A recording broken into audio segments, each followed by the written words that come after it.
Premièrement, quel temps de louange extraordinaire. Et j'étais tellement bénie parce que ça va avec ce que j'apporte, parce que je continue dans « Nous sommes sacrificateurs ». Et il va continuer à avoir une suite à ça. Puis ce matin, je ne veux pas répéter l'autre message, mais le Seigneur veut mettre l'emphase sur certains des points. Et je trouvais tellement que la louange est venue mettre les choses en place pour ça. Amen. Est-ce que vous croyez que la présence de Dieu est ici?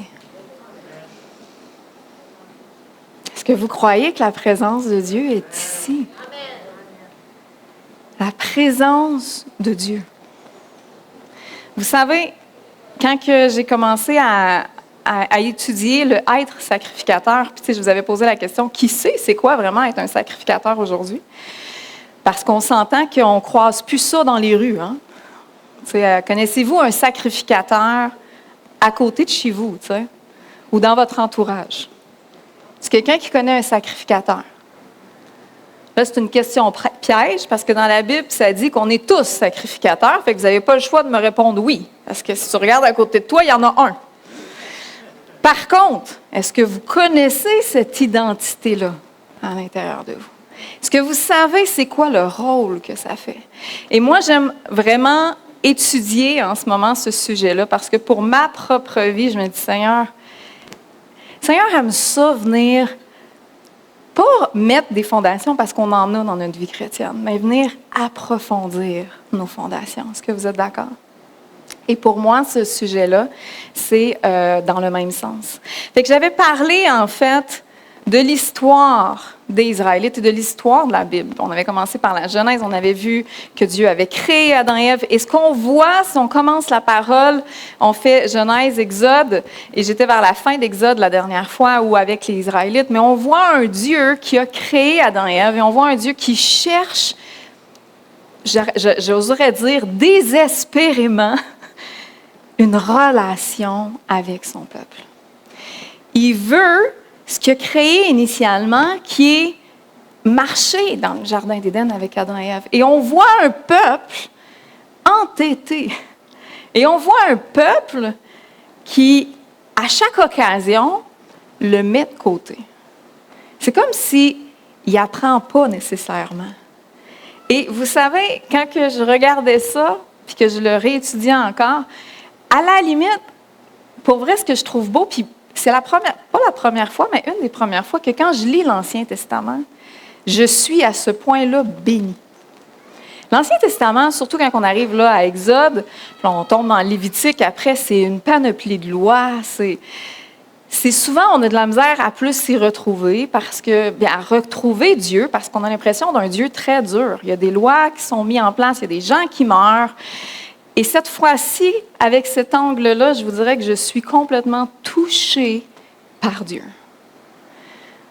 Parce que je regarde Dieu, et à la limite, je vais faire attention comment je le dis, mais vous savez, si vous voyez un enfant, je travaille dans les écoles, on voit des enfants, puis il y a des enfants où la seule chose qu'ils veulent, c'est un ami. Avez-vous déjà vu ça? Ou avez-vous peut-être déjà vécu ça?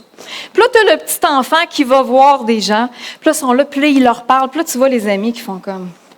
Puis que là, ils s'en vont, tu sais. Puis là, le même petit enfant va retourner voir d'autres gens, puis qui va reparler à d'autres, puis ils s'en vont. Mais il n'arrêtera pas parce que ce petit enfant-là, il veut, justement. Puis là, il y a un moment donné, quand que je vivais ça, parce qu'il y en a toujours, puis dans la cour d'école, puis là, je me disais, mais c'est donc bien triste, parlez-y, faites quelque chose. Tu sais, il veut tellement. Puis là, je lisais l'Ancien Testament, puis j'étais le Seigneur. Ça me semble, à un moment donné. Puis tu sais, tu as tendance à dire à l'enfant, ou tu sais, à notre propre vie, tu veux être ami, tu essaies d'être ami, tu te relances pour être ami, puis à un moment donné, tu fais, décroche. Il t'aime pas, tu sais. Arrête. Est-ce que vous êtes d'accord? Non? Oui? Et là, je regardais Dieu, puis j'avais envie de dire à un moment donné, mais arrête, là. Ça fait pitié, Seigneur. Là. Tu ne mérites pas de quêter de l'amour. Le Seigneur dit, je ne quête pas de l'amour. Je les aime assez pour relancer, relancer, relancer, relancer. Et ça, c'est venu toucher mon cœur. On n'a pas un Dieu dur, frères et sœurs. On a un Dieu extraordinaire qui n'a pas lâché prise, puis qui lâche encore pas prise, même quand toi, puis moi, puis tout le peuple d'Israël, puis toutes ces générations-là, ont fait tellement de choses pour dire, tu vas-tu me lâcher patience? Puis qu'on l'a renié, ou on l'a tassé, ou on n'a pas voulu, puis on a voulu prendre. Mais Dieu, lui, n'a jamais abandonné. Toujours revenu à dire, hey, moi, je la veux, cette relation-là avec toi. Moi, je veux être proche de toi. Tu sais, des fois, j'ai entendu, puis il y a des gens qui disaient, tu sais, on a un Dieu quand même loin, il est orgueilleux, il veut un peuple qui le loue. Moi, je ne peux plus voir ça, là. Parce que quand tu lis l'Ancien, puis quand tu regardes notre vie aujourd'hui, mais dans l'Ancien, c'est flagrant et c'est frappant. Il donne tout ce qu'il a. Puis il redonne tout ce qu'il a. Puis il va vouloir refaire et refaire et refaire pour être avec son peuple. C'est magnifique. Et c'est important de le saisir parce que dans ça, on va comprendre le rôle du sacrificateur. Fait qu'on voit une promesse entre Abraham et Dieu. Et ce que j'aime, c'est qu'il y a un engagement qui est pris à cause que ça dit qu'Abraham fit confiance à Dieu. Fait qu'il y a une alliance. Le Seigneur dit, parce que tu m'as fait confiance, moi je fais une alliance envers toi. Et cette alliance-là est sur toute ta génération qui va suivre. Et ce qu'on voit, c'est qu'il était rentré 70 Juifs israélites dans l'Égypte et que, vous connaissez l'histoire, ils sont sortis parce qu'ils étaient devenus esclaves. Ils sont sortis de 70 entre 2 et 3 millions. Est-ce que Dieu a respecté sa promesse, vous pensez? Et là, moi, je me disais, Seigneur, tu sais, je vous dis comment qu'il essaie, puis qu'il veut, puis qu'il fait tout pour être en relation. En plus de ça, même si c'est un peuple qu'il connaît moins, même si c'est un peuple qui, moins, lui, honore la promesse d'Abraham. Ça, c'est extraordinaire aussi. Parce qu'il fait promesse à moi, à vous aujourd'hui, il y a une promesse pour ma descendance qui ne pourra pas se briser.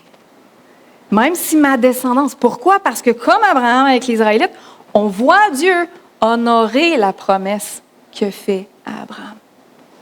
Ça, pour vrai, ça réjouit mon cœur de parent. J'ai dit merci Seigneur pour ça.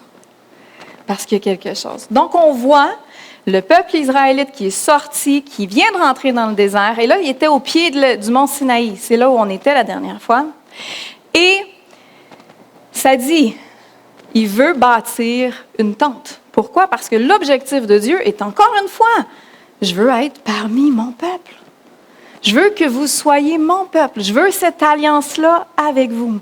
Exode 29, 43, ça dit, c'est là que je rencontrerai les Israélites et ma gloire rendra ce lieu saint. Je consacrerai la tente de la rencontre et l'autel, et je consacrerai aussi Aaron et ses fils pour qu'ils soient mes prêtres. J'habiterai au milieu des Israélites, et je serai leur Dieu, et ils sauront que c'est moi, l'Éternel, leur Dieu, qui les a fait sortir d'Égypte pour habiter au milieu d'eux. Oui, je suis l'Éternel, leur Dieu. Le désir de Dieu, quand tu lis ça, et ça le dit, ils sauront que c'est moi l'Éternel qui les a fait sortir d'Égypte. Pourquoi? Pour habiter au milieu d'eux. Et là, j'ai une question pour vous, frères et sœurs. Nous, quand on donne notre vie, puis je vous encourage ce matin, si vous ne connaissez pas Dieu, à pouvoir lui donner ta vie. Mais nous, quand on donne la vie à Dieu, qu'est-ce qui se passe? Instantanément. Jeanne d'Arc, il vient habiter en nous. Et ça, frères et sœurs, parce que ça semble si simple, parce que c'est si simple. Puis c'est pour ça que je vous encourage, si tu ne connais pas le Seigneur, il peut venir habiter en toi. Le Dieu d'Israël, le Dieu des dieux peut venir habiter en toi, simplement, à cause de l'œuvre de Jésus à la croix. Mais parce que pour nous, c'est si simple aujourd'hui, on oublie ce que c'est. Est-ce que vous vous êtes arrêté? Parce que là, on va voir ce qui se passe. Dieu est loin. Puis nous, aujourd'hui, imaginez-vous comment on sent Dieu loin des fois, même s'il habite en nous, parce qu'il n'est pas à côté de nous, il n'est pas présent, il n'est pas visible. Imaginez pour les Israélites qui n'avaient même pas l'Esprit de Dieu, comment ils se sentaient loin. Imaginez-vous. Et là, il se passe quelque chose. Il s'en vient au mont Sinaï. Et Moïse dit, Dieu veut faire l'alliance avec nous. Est-ce que vous êtes d'accord? Et là, le peuple dit, bien sûr, on le veut. Et là, imaginez-vous, le Dieu va descendre. Et c'est ce qu'on avait arrêté la dernière fois, c'est que Dieu était descendu, le tonnerre avait, et là, il y avait une manifestation physique. La terre réagissait parce que Dieu lui-même est venu. Et les Israélites ont même fini par dire à Moïse, toi, parle à Dieu, parce que nous, si on parle à Dieu, ça fait peur. Il avait peur. Ça, ce moment-là, nous, souvent en tant que croyants aujourd'hui, on l'a oublié. Ce moment extraordinaire-là où Dieu descend. Et là, il faut que vous compreniez quelque chose. Il se passe, pour les Israélites, ils ont entendu plein d'histoires de leur père. Il y en a, en fait, ils viennent de passer la mer. Okay? Ils viennent de voir Dieu ouvrir la mer en deux, puis passer au travers. Ils sont dans le désert. Ils n'ont pas vu Dieu, mais ils savent là, qu'ils l'ont fait traverser la mer. Là. Ils l'ont vu. Ils ont vu aussi les plaies en Égypte que Dieu aussi. Ils ont vu plein de choses. Mais là, ce Dieu-là descend.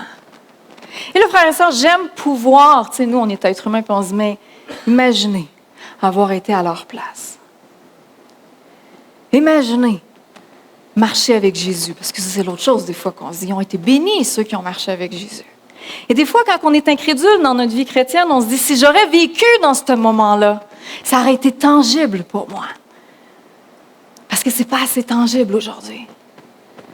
Et pourtant, le Dieu arrive. Demain matin, je vous pose la question. Dieu vient visiblement se déposer sur notre Église. Il y a une nuée de sa présence qui passe le toit et qui est ici 24/7. De nuit, c'est une fumée de feu, une nuée de feu, et de jour, c'est une fumée, pas celle de la fonderie, frères et sœurs, celle de l'Église. Okay? De jour. Est-ce que, si vous avez ça dans votre vie, vous vivez pour Dieu sans fin? J'aime ça. Vous me dites souvent, tout le monde, presque oui.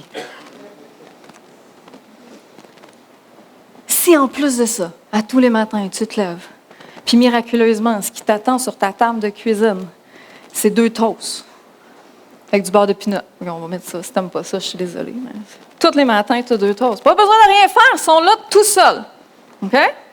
Puis le soir, tu as un poulet qui sort du four. Est-ce que tu vivrais sans douter de rien de Dieu? Est-ce que tu lui donnerais toute ta vie? Est-ce que tu lui consacrerais tout? Est-ce que vous êtes d'accord? Là? Il y a une nuée visible sur Rouyn-Noranda. Tu arrives chez vous, puis tu manges, puis tu soupes sans aller à l'épicerie. Est-ce que tu suivrais Dieu sans douter? On chialerait. Pourquoi on chialerait? Ah ben oui, hein? C'est ça. Tu as raison. Toujours la même affaire. Toujours le même toast. Moi, tu as du beurre de pinot. On peut-tu avoir autre chose? Toujours le même toast, toujours le même poulet. Puis à un moment donné, est-ce qu'on la verrait encore, la fumée de feu? Puis la nuée de feu, la nuit, puis la fumée de jour? Ou on passerait à côté de l'Église, puis on dirait, ah oui, c'est vrai, Dieu, il est là. Vous savez, frères et sœurs, ce n'est pas la tangibilité de Dieu qui fait que ça va changer ta vie.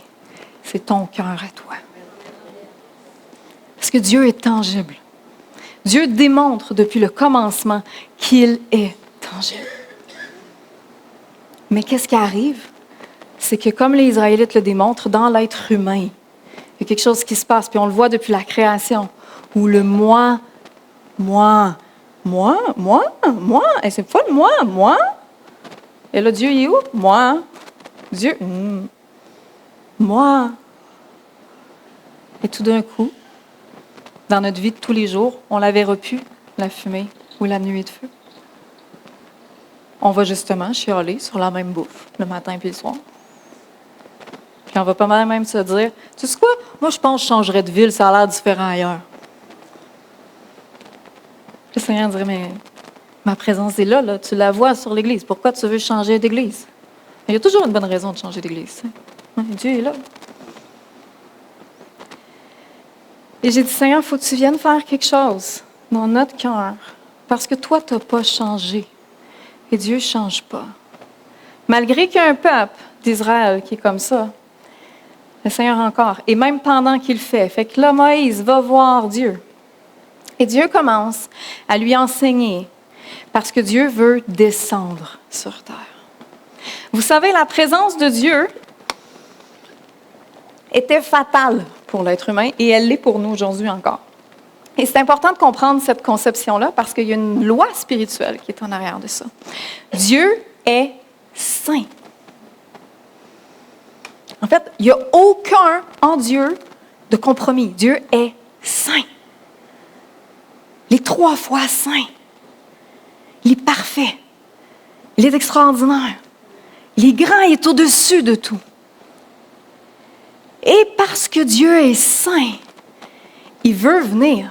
Malgré, en fait, qu'il est complètement saint. Puis des fois, je me dis, mais Seigneur, c'est avec nous qu'il veut une relation. Nous, moi et vous. Mais un Dieu parfait ne peut pas être dans ma présence si je suis dans l'imperfection. Et comprenez quelque chose. Si je mets, là, je ne veux pas comparer, là, mais mettons, je prends une pomme qui est pourrite puis je la mets à côté d'une pomme, qu'est-ce qui se passe? Ça se contamine. Là. On ne peut pas contaminer Dieu. Fait que ce qui va se passer, c'est qu'on n'arrivera pas à contaminer Dieu, mais on va mourir. Puis ça le dit, là. Dans la parole, on le voit dans l'Ancien Testament. Puis vous allez même voir que sur l'objet dans lequel il est descendu, si quelqu'un y touchait qui n'était pas saint, mourrait.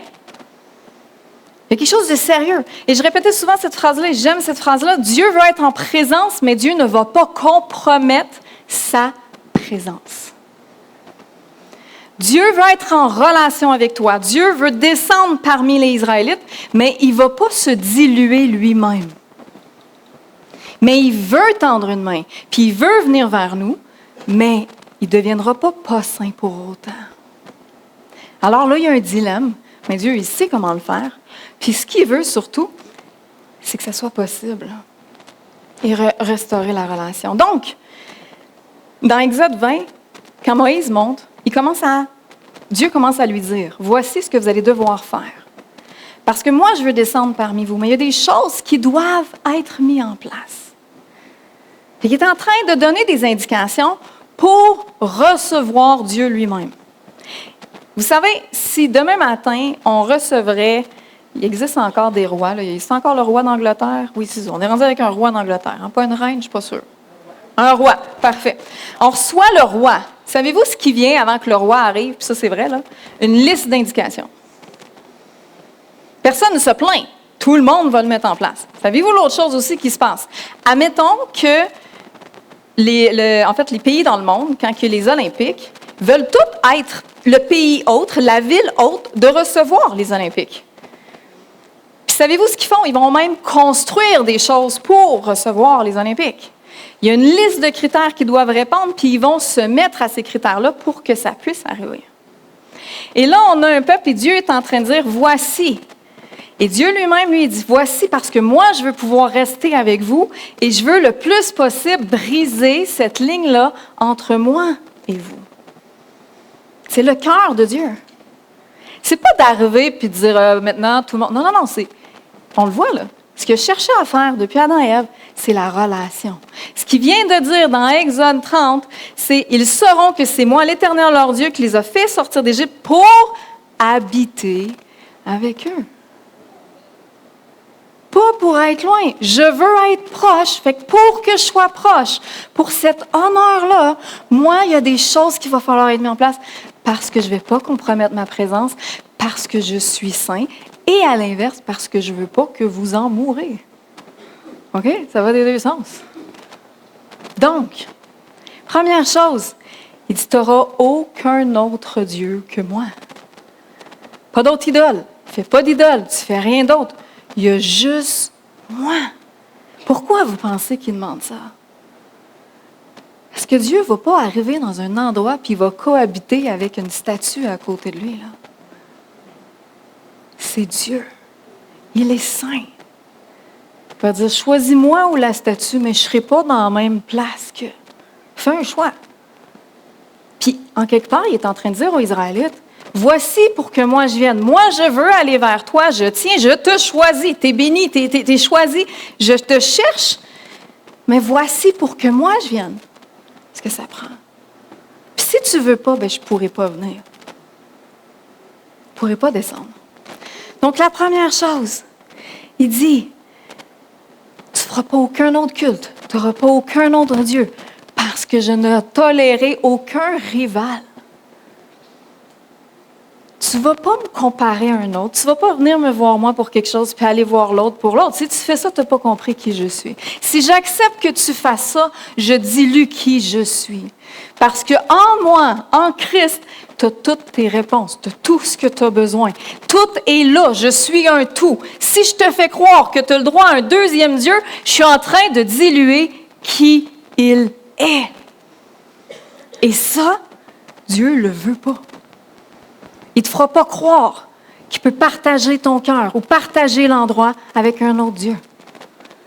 Parce que s'il te permettrait de croire ça, il serait en train de te dire, je ne suis pas suffisant pour toi. Tu as besoin d'autre chose. Et ce n'est pas Dieu, ça. La première chose, c'est que tu ne vas pas aller louer personne d'autre. Tu ne vas pas aller mettre aucune autre idole là. Tu ne vas rien faire d'autre. L'autre chose, n'utilise pas le nom de Dieu en vain, ni sa puissance. Encore une fois, pourquoi il est en train de dire ça?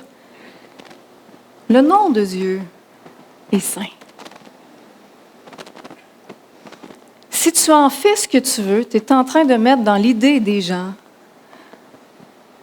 que Dieu est ce que toi tu en dis. Est-ce que vous êtes d'accord avec moi? Et Dieu est en train de dire, tu ne peux pas utiliser mon nom comme ça. Parce qu'encore une fois, si je te permets de faire ça, tu vas diluer qui je suis. Amen.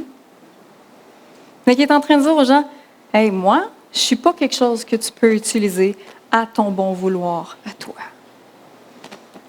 Puis je suis prêt à venir, puis je veux être avec toi, mais je ne serai pas avec toi au détriment que tu m'utilises à ton bon vouloir. Parce que mon nom est saint et je ne laisserai personne bafouer mon nom.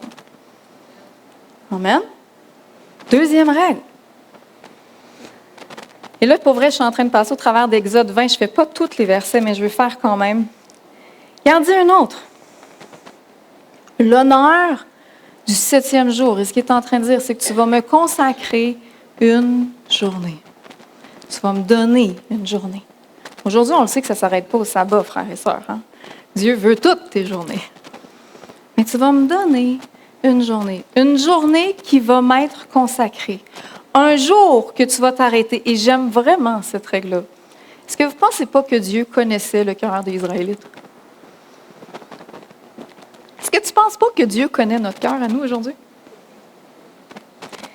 Il y en a des fois qui font comme, c'est religieux le dimanche, puis c'est religieux venir à l'église. Puis tu as raison, si tu viens parce que c'est dimanche, puis tu viens à l'église, puis que c'est pas le reste de la semaine, tu as pleinement raison que c'est religieux. Je suis d'accord avec toi.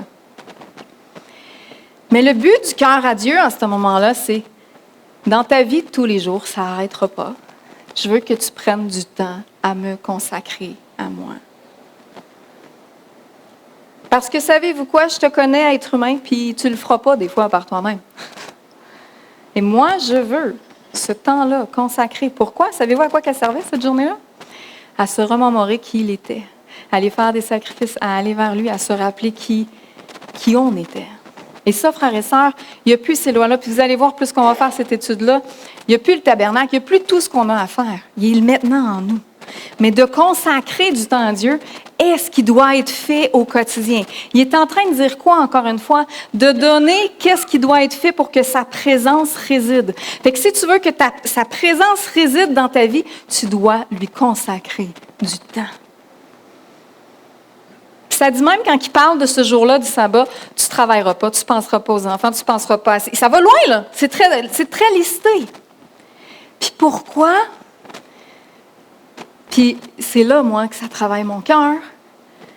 Parce que cette journée-là qui m'est consacrée, Tu vas te rappeler qui je suis. Tu vas entretenir ma présence. Frères et sœurs, est-ce que tu te rappelles qui est Dieu? Est-ce que tu lui consacres? Ça veut dire pas arriver avec tes besoins à toi. Ça veut dire pas arriver en faisant autre chose. Ça veut dire est-ce que tu lui consacres un temps qui lui est réservé pour qu'il réitère dans ton cœur, dans ta tête, qui il est. Si on ne fait pas ça, c'est des règles pour que sa présence reste. Le Seigneur sait ce que ça va faire. Est-ce que vous êtes d'accord avec moi? Et la dernière, il y en a beaucoup par exemple, ça parle de tout ce qu'on devrait vivre entre vous et moi. Et là, je vais prendre un temps pour celui-là parce que il parle pas de meurtre, pas d'adultère, pas de vol. Puis là, même que quand on va voir plus loin, on va voir s'il y a quelqu'un qui commet un adultère, comment on peut le faire. Puis là, c'est les lois, les causes à effet, les conséquences. OK, je pensais que j'avais plus de micro. Fait que, pourquoi qu'il donne ça? La première chose, c'est ils vous reconnaîtront à l'amour que vous aurez les uns pour les autres. Est-ce que vous êtes d'accord? La deuxième chose, par contre, Dieu a décidé, c'est un mystère pour moi, mais il a décidé de passer par son peuple pour révéler sa nature. Dieu est en train de dire, moi, l'Éternel Dieu, je viens parmi vous, Israël.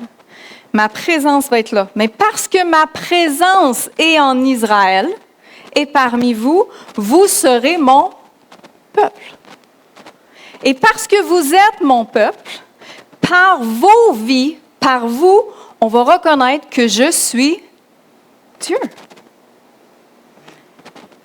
Fait que là, il est en train de dire, moi, je veux descendre. Moi, je veux m'associer à vous. Moi, je veux passer au travers vous.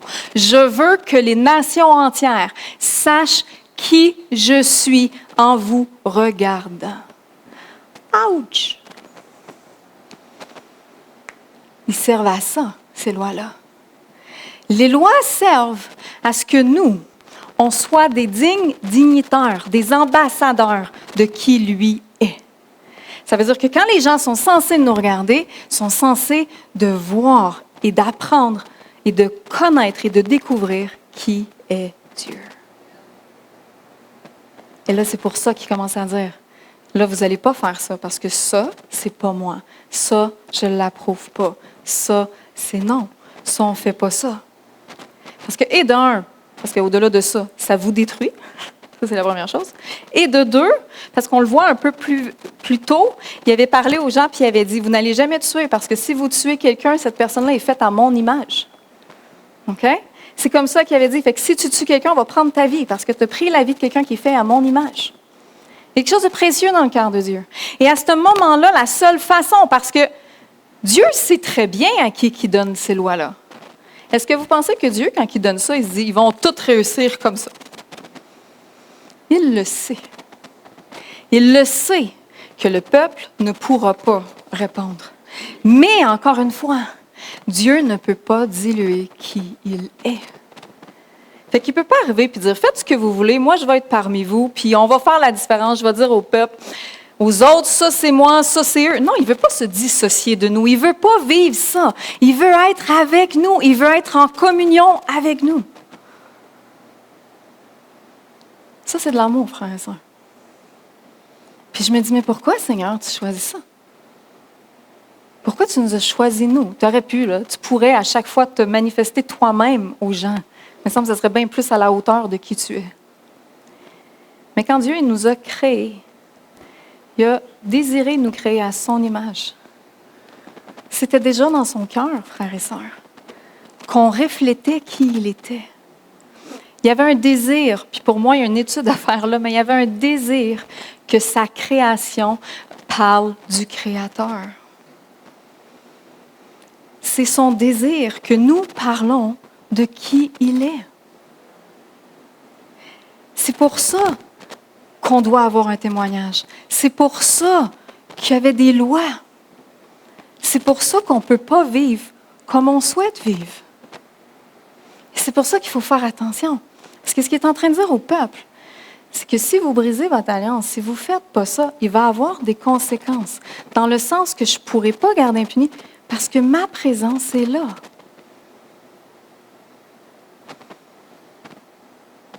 un Dieu qui est loin puis qui fait comme faites ci, faites ça parce que ça c'est bon puis parce que moi je veux. Non, non, non. À chaque fois, c'est pour rester en relation avec nous. À chaque fois, c'est pour toucher quelqu'un d'autre.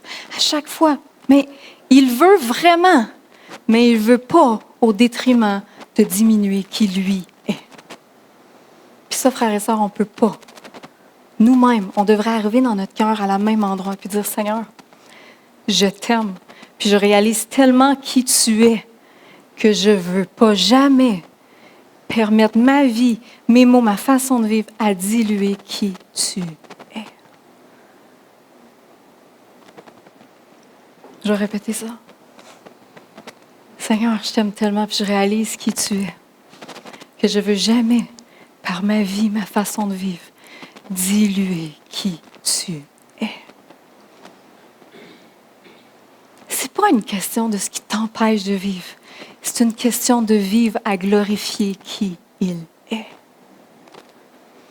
Parce que le grand Dieu de l'univers, celui qui vient de faire traverser les Israélites une mer, celui qui les nourrit le matin et le soir, veut siéger parmi eux. C'est pas un Dieu loin qui veut rester loin, c'est un Dieu qui dit hey, « Moi, gang, je veux être avec vous autres. Je ne suis pas là à vous dire juste quoi faire, je veux vivre parmi vous. Je veux vous donner tout ce que j'ai, en fait. » Et ça, là, je ne sais pas si vous réalisez ce qu'il est en train de nous dire. Dieu lui-même dit « Je veux te donner tout ce que j'ai. » C'est pas « Fais tout ce que je veux. » Je veux te donner tout ce que j'ai. Je veux que tu l'ailles, je veux que tu le vives. Puis savez-vous quoi? Il nous a tout donné, il nous a donné Jésus-Christ. Puis on a tout en lui. J'ai tout en moi de ce qui est en Dieu. Pourquoi? Parce que son esprit habite en moi. Ça n'a rien à voir avec Anouk Dubreuil, là. C'est l'esprit de Dieu en moi. Mais il y a une loi qu'on voit dans l'Ancien Testament qui est à ce niveau-là. Il ne va pas diluer qui il est. Voyez-vous, c'est une dualité qu'on voit dans l'Ancien Testament et on voit encore aujourd'hui, puis qu'il faut comprendre. Dieu veut à tout prix, en fait presque à tout prix, il veut être en relation avec toi, mais dans sa nature même, étant Dieu lui-même, il ne va pas changer sa nature pour être en relation avec toi. Et ça, frères et sœurs, c'est important qu'on le saisisse pour être sacrificateur, parce qu'on arrive là. On ne le verra pas aujourd'hui, mais on y arrive. Et là, ce qui se passe, oui, parce que je voulais sortir, on le voit, le Seigneur savait qu'il avait une marche à suivre, une éthique à suivre pour représenter sa nature. Mais il savait aussi que les Israélites n'étaient pas remplis du Saint-Esprit à ce moment-là. Et on voit Paul dans Corinthiens qui dit « Il nous a aussi rendus capables d'être ministres de nouvelle alliance, non de la lettre, mais de l'esprit, car la lettre tue, mais l'esprit vivifie. » La nouvelle alliance qui parle là fait référence à l'alliance qu'ils ont faite avec les Israélites. Ce qu'il est en train de faire quand il instaure ça, c'est ce qu'il fait avec chacune de nos vies. Il est en train d'instaurer où les Israélites, moi, le Dieu des dieux, je m'en viens avec vous autres, gang. Préparez-vous. C'est un temps de réjouissance, là. C'est pas lourd. Nous, on lit ça, on va des lois, c'est lourd. Non, c'est de la réjouissance, là. Le monde est excité. Quand les villes qui veulent recevoir les Olympiques sont toutes contents de recevoir la liste quoi faire, parce qu'ils veulent qu'ils viennent. C'est pas une liste de c'est lourd, c'est ça. Non, c'est « Hey, il va venir ». Et Dieu, c'est la même chose qu'il est en train de faire. Et il dit ici, Paul, il dit « Il nous a rendus capables, nous, d'être ministres. Il nous a rendus capables, nous, d'administrer cette nouvelle alliance-là. » Parce qu'on va voir que ce qu'il est en train de mettre en place est temporaire, parce que lui, il sait qu'il va envoyer Jésus-Christ. Et que par Jésus-Christ, ça va être possible, qu'on va pouvoir marcher par le renouvellement intérieur, par l'Esprit, et que ça ne sera pas comme dans le temps de la loi. Ça ne veut pas dire que les règles ne resteront pas, frères et sœurs. Et ça, c'est important de le saisir. Il y a un verset que des fois, où des gens qu'on entend, Jésus est venu abolir la loi. Il ne l'a pas abolie, dans le sens qu'il l'a accompli. Une nuance entre les deux, frères et sœurs. Parce que ce qu'on voit dans l'Ancien Testament, puis ce qu'on va continuer à voir, c'est les règles et c'est ce qui nous permet de vivre pleinement la présence de Dieu dans nos vies aujourd'hui. C'est ce qui permet de vivre Jésus-Christ ressuscité. Dans nos vies, je parle. Ça permet de vivre quelque chose d'excessivement vivant et de magnifique et de puissant et de... Comme on voyait, dans l'Ancien Testament, on voit plein de miracles, mais les miracles sont faits par des gens précis, dans des moments précis. Aujourd'hui, il y a des miracles qui peuvent être faits par chacun de nous parce que l'Esprit de Dieu est là. Mais les règles pour que Dieu descende, ce qu'il est en train de donner, est des choses qui doivent nous-mêmes aujourd'hui nous ébranler puis dire « Hey Seigneur, parce que savez-vous quoi? Ce qu'on va voir dans pas longtemps, c'est que pour rentrer dans cette tente-là, parce que là, Dieu, le peuple, il est tout d'accord. Tout ce que je viens de dire, Amen, Alléluia, viens-t'en Seigneur, on t'attend. » Super! Moïse monte en haut. Parce que là, ils ont accepté les règles pour qu'ils descendent. Moïse monte en haut 40 jours. Et pendant qu'il est en haut, il est en train de leur dire, tu vas faire une tente, puis là, tu vas faire telle tente, puis là, tu vas mettre tel endroit, telle place.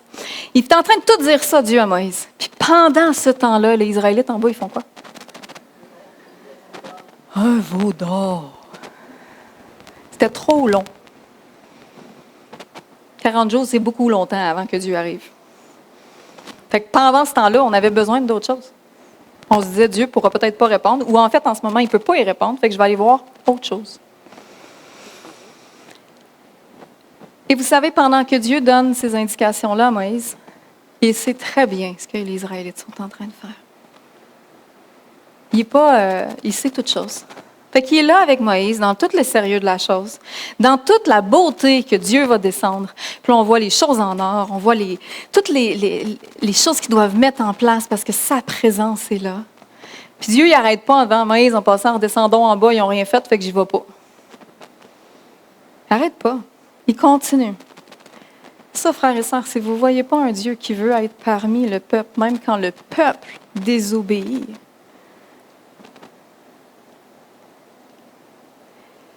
Dieu aime profondément son peuple. Et il arrive. Et là, tout d'un coup, Moïse descend. Moïse ne comprend pas. Aaron, qui va être le premier grand sacrificateur, le souverain sacrificateur. Vous allez voir son rôle, vous allez voir l'honneur qu'il va avoir. C'est lui, il dit à Moïse, je m'excuse, ils ont demandé le veau d'or. On l'a fait. Et Dieu ne se repent pas en passant de ses dons. Il n'a pas dit à Aaron, hâte de là, il ne pourra plus le faire. Merci Seigneur, qui est comme ça. Mais là, il se passe quelque chose. Et là, Dieu dit, c'est fini. Je ne pourrai pas être avec vous. Et là, Moïse parle à Dieu, finissent par faire une tente improvisée hors du camp. Ce n'est pas le tabernacle à ce moment-là. Et ça dit, dès qu'il y pénétrait, la colonne de nuée descendait et se tenait à l'entrée. Je suis dans Exode 33, 9 et 11. Et l'Éternel s'entretenait avec Moïse. Fait qu'à ce moment-là, la seule personne qui a accès à Dieu, c'est Moïse. Mais les gens le voient. Les gens vont voir la nuée qui descend. Les gens vont voir Moïse entrer dans la tente, puis on voit même que Josué a pu y entrer. Tout le peuple voyait la colonne de nuée se tenir à l'entrée de la tente, et le peuple tout entier se levait et se prosternait, chacun à l'entrée de la tente. L'Éternel s'entretenait avec Moïse directement comme un homme parle à son ami. On voit déjà ce cœur-là de Dieu dans l'Ancien Testament. L'Éternel... Puis Moïse regagnait le camp, mais son jeune assistant, Josué, fils de Nun, restait dans la tente. Josué avait soif de Dieu. Josué était avare de la présence de Dieu. Josué restait dans la tente. On a chanté ce matin, nous avons soif de toi. Nous avons soif de toi. Est-ce que tu es un Josué qui reste dans la tente? Il était privilégié, Josué. Parce que ce n'était pas tout le monde qui pouvait rentrer dans la tente et vivre. Josué rentrait, s'assisait, j'ai l'impression, là c'est mon image parce que ça ne le dit pas, mais s'assisait à côté de Moïse, puis faisait juste « Parlez-vous, moi je suis là, je suis dans la présence de Dieu. » Moïse partait, lui il restait là, il devait se faire tout petit, puis il restait dans la présence. Puis on voit le rôle que Josué a joué plus tard. Hein. Mais on voit le cœur de Josué à cet endroit-là. Mais regardez bien. C'était à Sinaï qui était censé de construire le tabernacle, puis c'était censé d'être là où il y avait sa présence, puis la présence de Dieu. Là, Dieu dit, moi, c'est fini, moi, je n'irai pas plus loin, parce que vous n'avez pas respecté. Moïse dit, non, tu dois venir, Seigneur. Tu dois venir avec nous, mais regardez ce que Moïse fait. Je suis toujours dans Exode 33. Moïse dit à l'Éternel, « Voici, tu me demandes de conduire ce peuple, mais tu ne me fais pas connaître qui tu enverras pour m'accompagner. Pourtant, tu m'avais dit, je t'ai choisi personnellement et tu jouis de ma faveur. Maintenant, si réellement j'ai obtenu ta faveur, veuille me révéler tes intentions pour que je te connaisse. Alors, j'aurai vraiment ta faveur. Et considère que ce peuple-là, c'est ton peuple. Dieu répondit, je marcherai moi-même avec toi pour te rassurer. Là, avant de continuer, je veux juste qu'on saisisse quelque chose. Moïse a saisi qui était Dieu. Dieu a donné sa parole à Moïse. Je vais être avec toi. Vous êtes d'accord? Et Moïse, pas par arrogance, mais parce qu'il connaît la nature de Dieu. Dieu a dit aussi à Moïse, tu as ma faveur et tu jouis de ma faveur.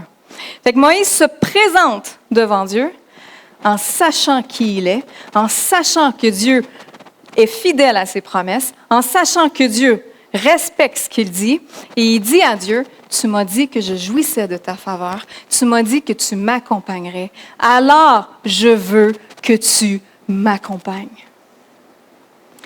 Il n'était pas arrogant, Moïse. Puis moi, je suis certaine que Dieu ne voyait pas Moïse comme le petit arrogant qui le confrontait. Non, non.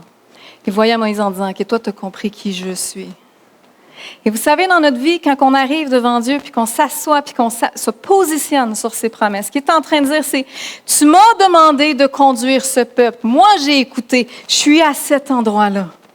Maintenant, tu vas pourvoir, par exemple. Maintenant, tu vas me montrer. » Et au-delà de ça, Dieu avait dit, « Vous serez mon peuple et je serai votre Dieu. » Et là, est-ce que le peuple avait mis Dieu comme étant son Dieu? Non, ils viennent de faire un veau d'or, le frère et sœur. Par contre, Moïse rappelle à Dieu. Il dit, non, non, c'est ton peuple. Et je te demande justement, et considère que ce peuple-là, c'est ton peuple. Qu'est-ce que Moïse est en train de faire? Il est en train d'intercéder pour le peuple auprès de Dieu. Il est en train de dire, moi, Seigneur, j'ai ta faveur sur ma vie. Puis parce que j'ai ta faveur sur ma vie et que ce peuple-là vient de faire quelque chose, puis qu'ils se sont repentis, parce que c'est ce qui est arrivé après, moi, je te demande de continuer à marcher avec nous et de faire en sorte que c'est ton peuple. C'est le premier rôle d'un sacrificateur. On va le revoir. Il continue. Moïse reprit, parce que là, Dieu, il répond, puis il s'arrête à Moïse. Je marcherai moi-même avec toi. Il dit à Moïse, je vais être avec toi, Moïse. Et Moïse répondit, si tu ne viens pas toi-même avec nous, Moïse est comme, pas tout seul, moi je veux de la gang. Et ça, frères et sœurs, moi j'ai aimé ça parce que c'est une façon de prier pour ta famille. Moi, là, j'ai dit, moi, Seigneur, là, je prends comme Moïse, puis je parle au nous. Si tu ne viens pas avec nous autres, j'apporte ma gang de boys avec moi, puis j'apporte le reste. Marche avec nous. C'est ce que Moïse fait. Ne nous fais pas partir d'ici. Fait que là, Moïse est comme, écoute, si tu ne veux pas faire un pas avec nous, moi, je ne bouge pas. À quoi reconnaîtra-t-on que j'ai obtenu ta faveur, moi ainsi que ton peuple? Encore une fois, il remet les gens avec lui. Sinon, si tu marches avec nous et si nous sommes ainsi distingués, moi et ton peuple, de tous les autres peuples de la terre. Il est en train de rappeler à Dieu, tu m'as montré ce que tu souhaitais, tu voulais qu'on marche pour toi, tu voulais qu'on démontre qui tu étais. Je te rappelle ce que tu as dit et moi, je veux marcher encore avec ce que tu as dit. Il rappelle à Dieu sa propre alliance qu'il avait faite. Alors l'Éternel répondit à Moïse, « Même ce que tu viens de demander, je te l'accorde parce que tu jouis de ma faveur et que j'ai une relation particulière avec toi. » Wow! Vous savez quoi? Ça s'est passé entre Dieu et Moïse.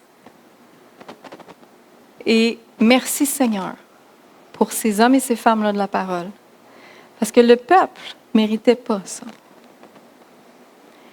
Moïse était un homme de Dieu. Moïse avait la faveur de Dieu sur sa vie. Moïse a gardé son cœur pour Dieu. Puis parce que Moïse a gardé son cœur, regardez ce que Dieu lui dit pour le peuple.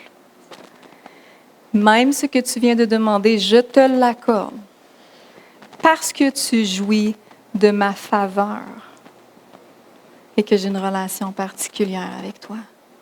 Frères et sœurs, si tu es enfant de Dieu, si tu mets en place, tu es en accord avec l'alliance que Dieu met, que tu portes l'Esprit en toi, tu as la faveur de Dieu.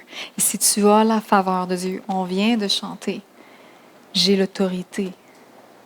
Et tu peux changer. Moïse a changé à ce moment-là la destinée d'Israël. Parce que qu'est-ce qui s'est passé? C'est que Dieu a continué à suivre. Et là, ils ont fait le tabernacle qu'ils pouvaient défaire et refaire. Puis on va le voir.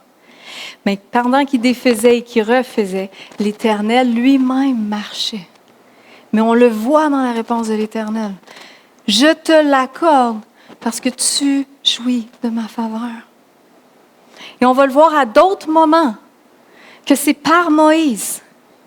Et vous allez voir aussi que c'est par les sacrificateurs que le peuple a continué à jouir de la faveur de Dieu.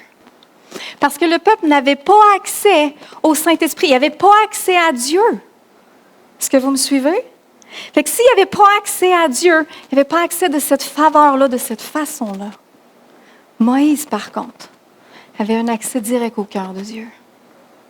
Et parce que Moïse se tenait à la brèche, parce que Moïse se tenait proche de Dieu, et parce que Moïse savait la nature de Dieu, donc il tient ses commandements, et parce que Moïse connaissait son identité, il prenait position pour le peuple. On commence à toucher un sacrificateur. On commence à être touché. On ouvre quelque chose. Je vais inviter les musiciens à venir. Je ne veux pas aller plus loin ce matin. On a chanté tellement de chansons qui vont avec ce qu'il y en est, puis je veux prendre le temps. J'ai arrêté plus tôt. Il y a tellement de choses dans ce que je viens de dire. La première chose, c'est de saisir. Puis je pense que c'est important qu'on puisse le voir. Dieu veut être en relation avec toi, veut sa présence dans ta vie.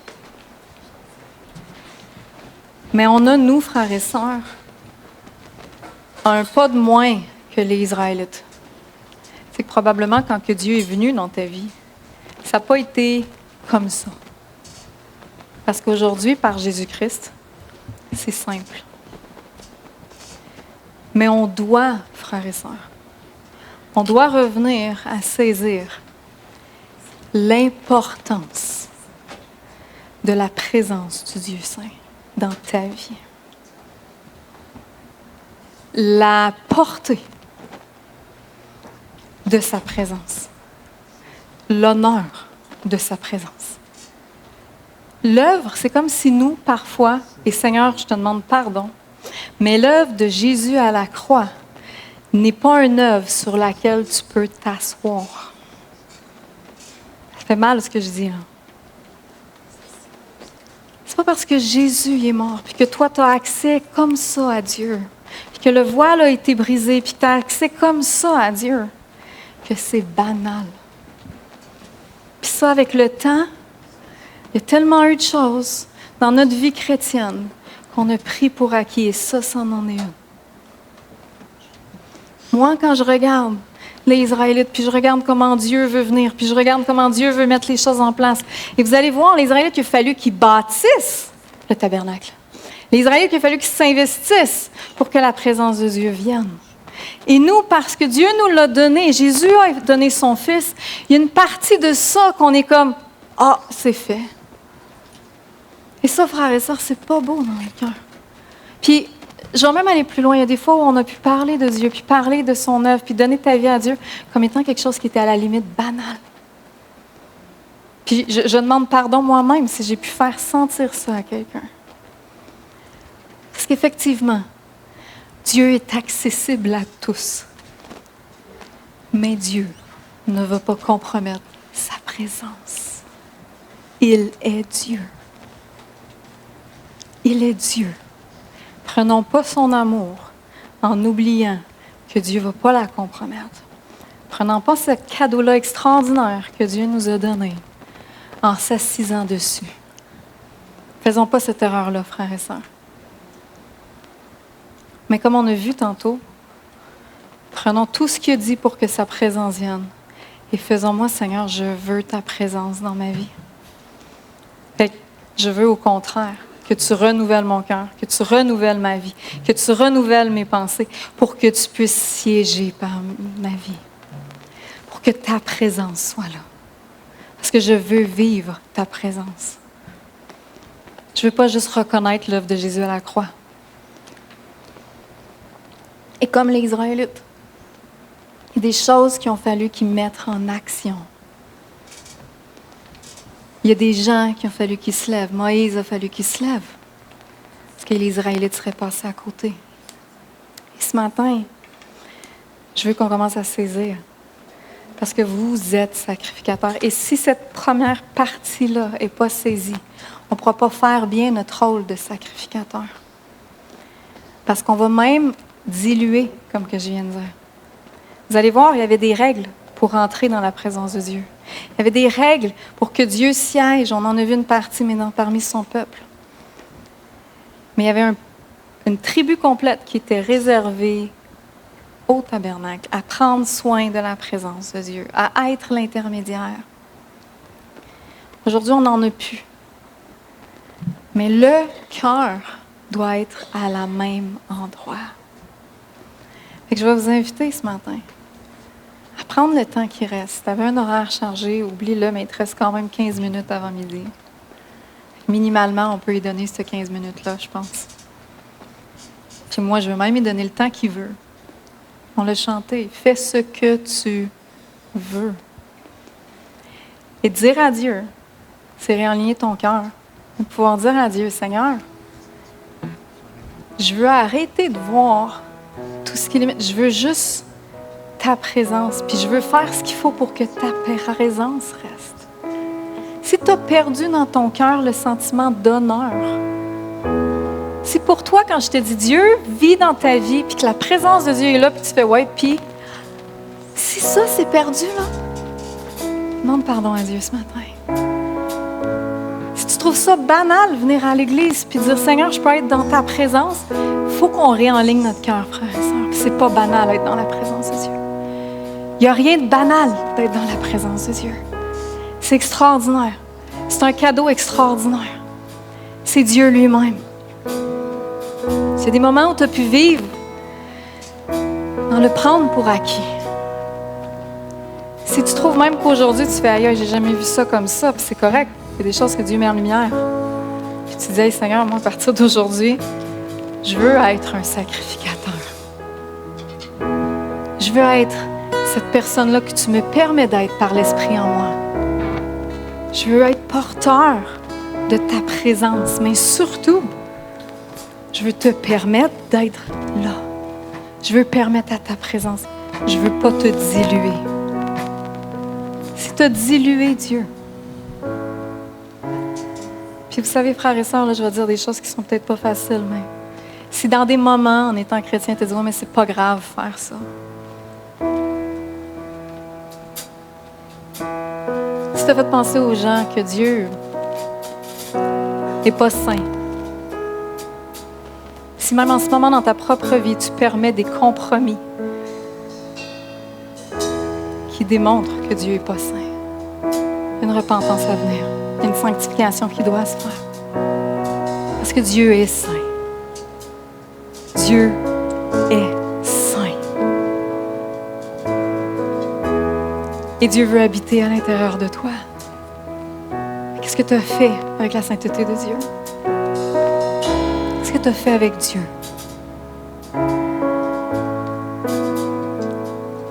Il faut prendre un temps. Puis je vous encourage à le prendre seul. Je ne veux pas un temps de prière. Pas que je ne veux pas prier sur vos vies. Puis pas que je ne veux pas que personne prie pour personne, mais je crois vraiment que c'est un temps en tant qu'Église devant Dieu, mais personnel devant Dieu. Moi, je veux qu'en tant qu'Église, on aille vers Dieu et qu'on dise, Seigneur, sais-tu quoi? Efface ce qui est des religions. Efface ce qui ne vient pas de toi. Mets-moi en lumière. Les compromis que j'ai faits. Puis vous savez, Dieu, peu importe ce que tu as pu faire, Dieu pardonne. Il n'y a rien là. mais c'est de pouvoir se lever. Puis de dire, Seigneur, je ne veux plus marcher comme ça.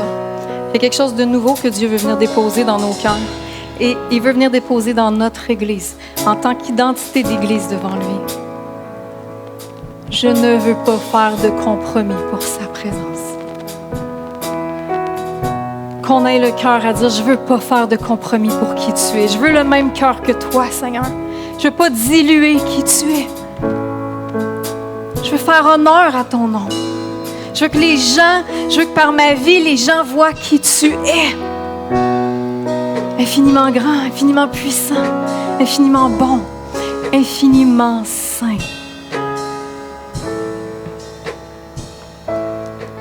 Seigneur, viens ce matin. Toi, le Dieu 3 fois saint, donne-nous ton cœur. Viens déposer ton esprit de sainteté dans notre vie. Viens déposer ta conception.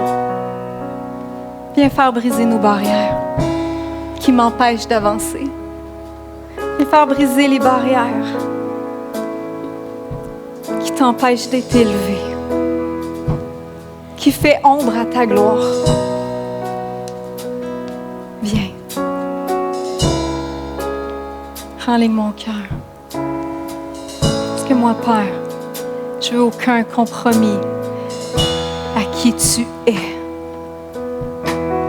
Parce qu'il faut saisir une chose. Si dans ta vie, tu permets un compromis à qui il est, tu es en train pas de le limiter, lui, tu n'es pas en train de le minimiser. Il ne peut pas être minimisé, Dieu. Mais tu es en train de limiter sa présence et son action dans ta vie. Parce que si tu dis à Dieu qu'il n'est pas 3 fois saint, puis que tu agis comme s'il n'était pas 3 fois saint, et que tu parles de lui comme s'il n'était pas 3 fois saint, tu ne peux pas pleinement vivre et expérimenter qui Dieu est. Parce que Dieu ne se prend pas à moitié, c'est un tout. Parce que Dieu ne peut pas être minimisé. Parce que Dieu ne peut pas être dilué. Il est Dieu.